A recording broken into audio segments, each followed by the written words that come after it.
Section 11.1, circles and ellipses. Circles have applications in seismology, air traffic control, satellites, ellipses in architecture, astronomy, space science, medicine. So there's lots of applications to these problems that we're going to be doing. We're just going to start off with the basics for right now. Before we start, we want to go back to completing the square, which is what we did earlier in the year and in Algebra 2. So just as a reminder, when you are completing the square, that's so that you can usually write it in a different form for your equation, like we did parabolas in vertex form, so we completed the square to write it in vertex form. So for this first one, because I can't write this in factored form as it is, we want to complete the squared. So this would be y equals x squared plus 2x plus something to complete the square, and then if you subtract that same term, it cancels itself out, so it's like it doesn't change the equation, plus 4. So remember what completes the square, half your linear term. Well, my linear term right here is 2x, so half of 2 would be 1, and 1 squared is 1. So you have to add and subtract it so it doesn't change your equation. So that enables you to be able to go ahead and factor that part of your equation. So we get x plus 1 times x plus 1 minus, and then 1 plus 4. This right here allows us to complete our squared, which is just x plus 1 quantity squared, and then plus 3. So this would be my new equation. And this is, if you recall, our vertex form, because if you look at the vertex here, it would be -1, 3 for a parabola. So let's go ahead and do C. Also remember when you're completing the square that you can't have a number in front. If you have a number in front, you either want to divide it to the other side, or for these problems, most of the time it's going to be helpful just to factor that number out. So we get y equals 2 parentheses x squared plus, this would be 8x, plus something to complete the square minus that same number to cancel it out. And then I'm not going to factor out the 2 from the 4, so I'm just going to leave it as -4 here. When I do that, I have half my linear term, so half of 8 is 4, and 4 squared is 16, so I'm going to add and subtract 16. Now I can go ahead and factor this part of my equation when I do that. So I get y equals 2, and this would become x plus half my linear term squared, because x plus 4 and times x plus 4 gives you this right here, minus 16, and then minus 4. Now the trick is here that the 2 goes in front of this term, but we don't want the 16 inside that parenthesis, so you're going to have to distribute the 2 times the 16 out. So you get y equals 2 times x plus 4 quantity squared minus 32 minus 4, and then of course we can combine like terms. And this is what we get. So if you recall, again, we did this so that we could complete the square and write a parabola in vertex form. So now we're going to be doing this for not only parabolas, but circles, ellipses, and hyperbolas as well. So we'll skip those other 2 for right now. So our objective is to construct equations for circles and graph circles on a coordinate plane. And then we'll also be doing the same for ellipses. When a plane intersects a double cone, there are 4 conic sections that occur. They are circles, ellipses, hyperbolas, and parabolas. So make sure you write that down on your paper in the space provided. The definition of a circle is the set of all points in a plane that are equidistant from a given point, and the radius is any segment with endpoints at the center and the circle. So that just means if we have something like this is the center, any endpoint would be on the circle, so that gives you your radius. The general equation, which you should remember from Algebra 2, is normally x minus h quantity squared plus y minus k squared equals r squared, where h and k is your center and r is your radius. And remember, we also use the equation x squared plus y squared equals r squared. So this would be if the center was at 0, 0. When you're graphing circles, if necessary, complete the square so that it is in this form that we have right here. Locate and label the center. Use the radius to measure more points by going up, down, left, right from the center, and then draw the circle. So let's just go ahead and practice with this one that we have right here. So the first thing that I would want to do is find the center of this circle. So the center of this circle, notice that we don't have anything attached to x or y, so it's going to just be 0, 0. So that's the first thing I put on my graph, which is right here.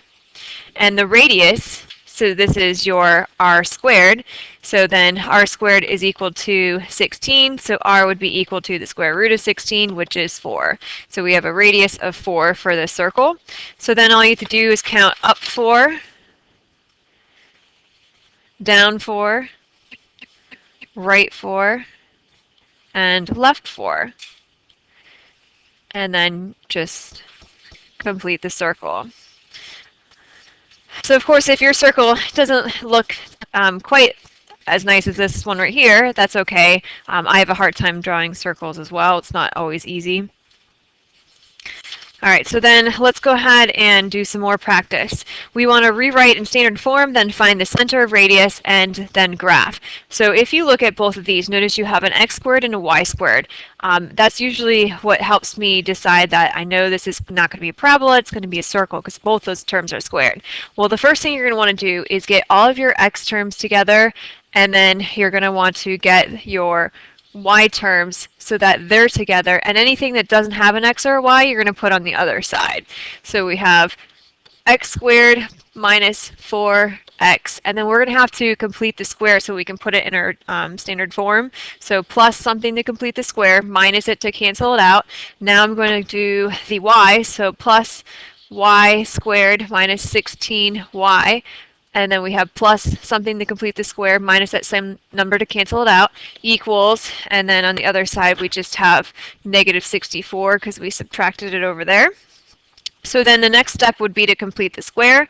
So to complete the square for the first one, half of negative 4 would be negative 2, and negative 2 squared is just 4, so you're going to add and subtract 4.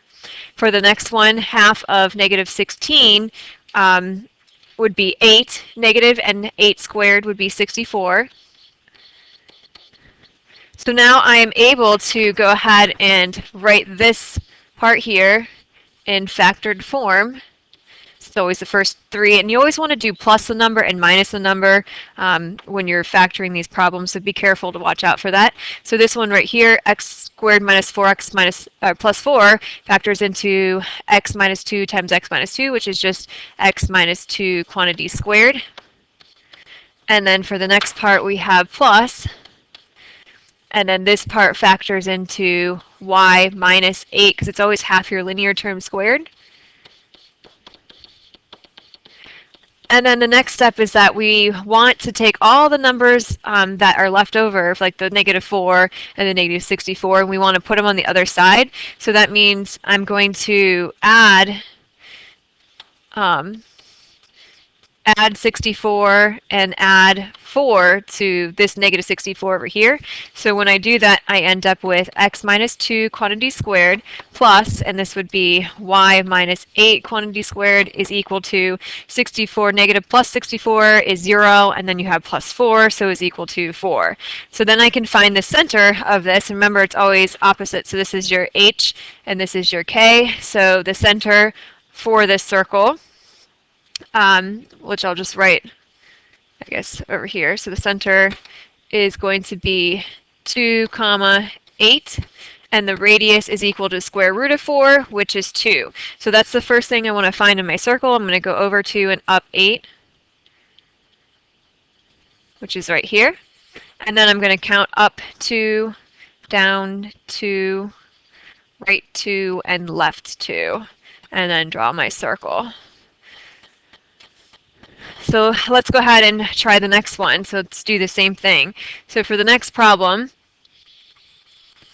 first things first, you want to get the like terms together. So we have x squared minus 2x plus something to complete the square minus it to cancel it out. And then for the y's, we have plus y squared minus 2y plus something minus the same number that completes the square equals, take the 26 to the other side.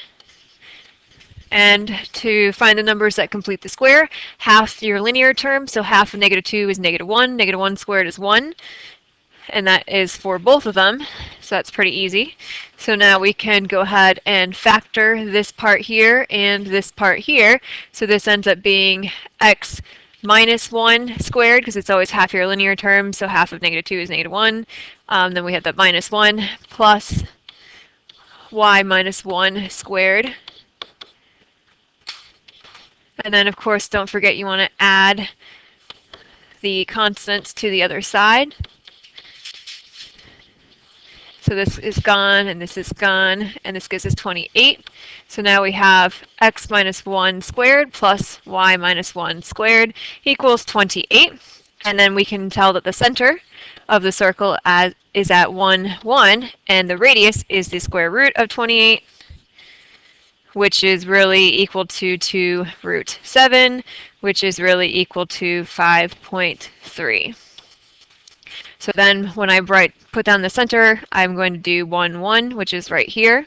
I'm going to count up 1, 2, 3, 4, 5, and a little bit more. Right, 1, 2, 3, 4, 5.3, down, and left. And then I'm going to connect the outer points to make my circle. All right, so the next one, we're going to write the equation for a circle with the center at negative 3, 2, and radius of 3. So just remember, x minus h quantity squared plus y minus k quantity squared equals 3. So in this case, this is your h and this is your k. So we have x minus negative 3 squared plus y minus 2 squared equals, and it should be 3 squared because it's your radius squared, so this should be r squared. So 3 squared. So then this gives us x plus 3 quantity squared plus y minus 2 quantity squared equals 9. And that would be my equation of the circle. Now for the next one, it's a little bit different because it says that we have the center and it goes through the point 5 and 4. So that means we have to find the radius by using our equation. So I'm using the same equation. So we have x minus 2 squared plus y plus 1 squared equals, we don't know what the radius is, so I'm just going to write r squared there for right now. But we do know we have the point x and y, so I'm going to substitute that into my equation. So I have 5 minus 2 squared plus 4 plus 1 squared equals r squared, because this is going to allow us to solve. 5 minus 2 is 3, and 3 squared is 9, plus 4 plus 1 is 5, 5 squared is 25, equals r squared. So r squared is equal to 34, and then take the square root of that would give you your radius, but we don't even need that. We just need what r squared is, because that's what goes in the formula. So I'm going to go ahead and put that up here, and we get our solution, which is our equation. So that ends circles, and now we're going to go to ellipses.